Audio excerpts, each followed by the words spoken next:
Ya, Pak Trias, tentunya juga apa yang ditorehkan Anda dalam buku tentunya juga tercermin ketika Paus Fransiskus September tahun lalu juga datang ke Indonesia. Kita melihat Ya, bagaimana seorang paus menggait eh, umat Katolik, baik itu umat Katolik maupun warga Jakarta pada umumnya, kemudian berkunjung ke Masjid Istiqlal seperti itu. Nah, Anda melihat kunjungan Paus tahun lalu ke Indonesia, seberapa besar sosok seorang Paus Fransiskus berdampak untuk masyarakat Indonesia, Pak Trias? saya rasa ini kunjungan yang sangat bersejarah karena kalau masyarakat Indonesia tidak hanya umat Katolik tapi masyarakat Indonesia secara umum itu kan sudah begitu kita saksikan bagaimana sangat sangat mengaguminya dan ini penungguan 35 tahun. Jadi setelah Paus Yohanes Paulus kedua, kemudian Paus Fransiskus menunggu 35 tahun. Akhirnya Paus datang ke Indonesia, berkunjung Indonesia. Kita melihat ini menjadi sangat bersejarah dan disampaikan. Paus itu seperti yang ketika saya pertama kali bertemu ketika menyampaikan kredensial pada 2023, itu sangat mengagumi Pancasila, sangat mengagumi Bhinneka Tunggal Ika, sangat mengagumi persatuan Indonesia, sangat mengagumi keragaman Indonesia dalam banyak hal. Entah itu suku, entah agama, dan lain sebagainya. Maka ketika waktu itu saya menyampaikan undangan untuk Paus supaya undangan menghidupkan lagi undangan supaya Paus berkunjung ke Indonesia, itu Paus dengan menyatakan akan datang, mereka sangat senang datang ke Indonesia. Saya rasa ini sangat penting bagi masyarakat Indonesia. Indonesia bagi Paus menjadi sangat bagi sebuah contoh negara yang bisa mempersatukan hal yang berbeda menjadi satu, entah suku, agama, dan sebagainya. Karena itu menjadi sangat penting bagi Indonesia, kunjungan itu.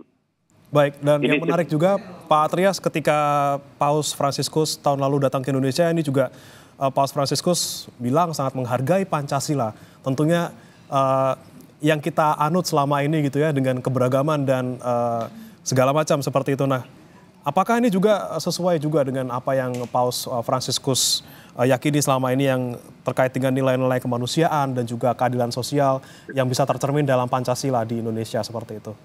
Saya rasa benar bahwa Paus tadi saya sampaikan bahwa Paus sangat mengagumi Pancasila dan Bhinneka Tunggal Ika. Itu yang disampaikan langsung pada saya ketika saya bertemu. Dan kemarin setelah pulang dari Indonesia pun beberapa kali bahkan sampai sebulan itu masih mengenang perjalanannya ke Indonesia. Masih mengagumi persatuan Indonesia. Ya, kita akui di sana sini masih ada persoalan-persoalan tentang kerukunan, tentang ketoleransian dan sebagainya.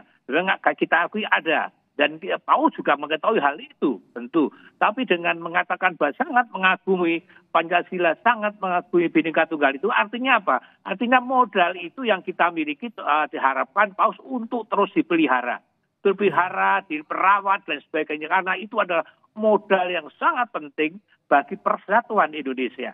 Jadi kalau Paus sangat mengagumi dan memuji adalah sebuah dorongan pada kita, semangat bagi kita untuk terus merawat, untuk terus merawat dan merawat itu dan memelihara itu kesatuan itu. Tadi saya sampaikan di sana sini memang harus kita akui ada kekurangan, ada bentrokan kecil-kecil, ada ketidakrukunan. Tapi secara umum kita lihat masyarakat Indonesia adalah masyarakat yang sangat rukun, sangat ramah. Kita lihat ketika Paus datang ke Indonesia, bagaimana masyarakat umum, tidak hanya umat Katolik saja, tidak umat Kristen saja yang berusaha untuk mendekati beliau, untuk menyapa beliau, untuk menyentuh beliau, dan beliau juga menanggapi dengan penuh kasih, dengan sukacita.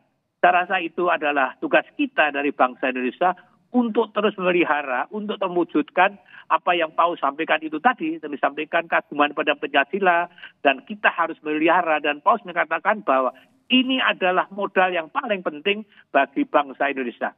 Pancasila dan Bhinneka Tunggal Ika.